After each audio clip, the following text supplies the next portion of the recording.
പിതാവിൻ്റെയും പുത്രൻ്റെയും പരിശുദ്ധാത്മാവിൻ്റെയും നാമത്തിൽ ആമേൻ. ത്രിയേക ദൈവമേ, അങ്ങേ ഞങ്ങൾ സ്തുതിക്കുന്നു, വാഴ്ത്തുന്നു, ആരാധിക്കുന്നു, നന്ദിയോടുകൂടി സ്തുതിക്കുന്നപ്പ വാഴ്ത്തുന്നു. കർത്താവായ ദൈവമേ, കഴിഞ്ഞൊരു രാത്രികാലം ഞങ്ങളെ അവിടുത്തെ ചിറകിൻ കീഴിൽ ഉറക്കുകയും ഈ പ്രഭാതം കാണുവാൻ എൻ്റെ ദൈവം ഞങ്ങളെ ഓരോരുത്തരെ അനുഗ്രഹിച്ചിരിക്കുകയും ചെയ്യുന്ന കൃപയ്ക്കായി നന്ദി പറയുന്നപ്പ.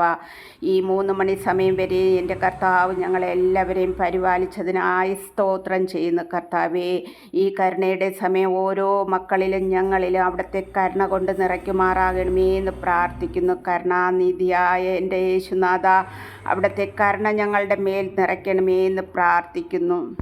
കർത്താവായ ദൈവമേ, ഇന്ന് അവിടുത്തെ തിരുവചനം വായിക്കുവാൻ അടിയനെ ഒരുക്കിയ കൃപയ്ക്കായി സ്തോത്രം. കർത്താവേ, ഹെബ്രായർക്കാർക്ക് എഴുതിയ ലേഖനത്തിൽ നിന്നും 11-ാം അധ്യായം വായിച്ചു കൊണ്ടിരുന്നപ്പോൾ എന്നെ കൂടുതലായി സ്പർശിച്ച വാക്കുകൾ 1 മുതൽ 3 വരെയുള്ള വചനം എന്നെ കൂടുതലായി ചിന്തിച്ച് ധ്യാനിപ്പാൻ കർത്താവ് തന്ന കൃപയ്ക്കായി നന്ദി പറയുന്നു. വിശ്വാസം മൂലം ആബേൽ കായേൻ്റേതിനേക്കാൾ ശ്രേഷ്ഠമായ ബലി ദൈവത്തിന് സമർപ്പിച്ചതായി വചനത്തിൽ വായിക്കുന്നു. ആ വിശ്വാസം മൂലം സമർപ്പിച്ച ആബേലിൻ്റെ ബലി ദൈവം അംഗീകരിക്കുകയും ആബേലിനെ നീതിമാനായി മാറ്റുകയും ചെയ്തു. അതുപോലെ പ്രിയ സഹോദരങ്ങളെ, നമുക്ക് ഓരോരുത്തർക്കും ഈ 3 മണി സമയം നമ്മളെ വിശ്വാസത്തോടുകൂടി ദൈവസന്നിധിയിൽ സമർപ്പിക്കാം, ഈശോയുടെ പക്കൽ ഇരിക്കാം. കർത്താവായ ദൈവമേ, ഈ സമയം ലോക ജനതയെ സമർപ്പിക്കുന്നു. വിശ്വാസം എന്നത് നമുക്ക് കിട്ടുമെന്ന ഉറപ്പും, എൻ്റെ കണ്ണിൽ കാണാത്തത് എൻ്റെ ദൈവത്തിലുണ്ട് എന്നുള്ള വിശ്വാസവും നമുക്ക് വേണം. ആ ദൈവത്തിൽ നമ്മുടെ ഓരോ ആവശ്യങ്ങളും പ്രാർത്ഥനയോടെ ചോദിക്കാം. ഈ സമയം കർത്താവായ യേശുനാഥ, വേദനയാൽ കഴിയുന്ന ഓരോ സഹോദരങ്ങളെയും മക്കളെയും അവിടുത്തെ സന്നിധിയിൽ സമർപ്പിക്കുന്നു.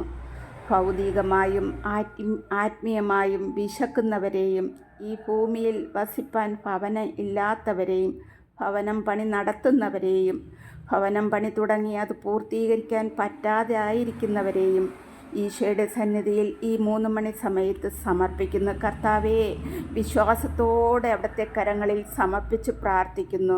അവിടുത്തെ കൃപ ഓരോ മക്കളിലും നിറയ്ക്കുമാറാകണമേ.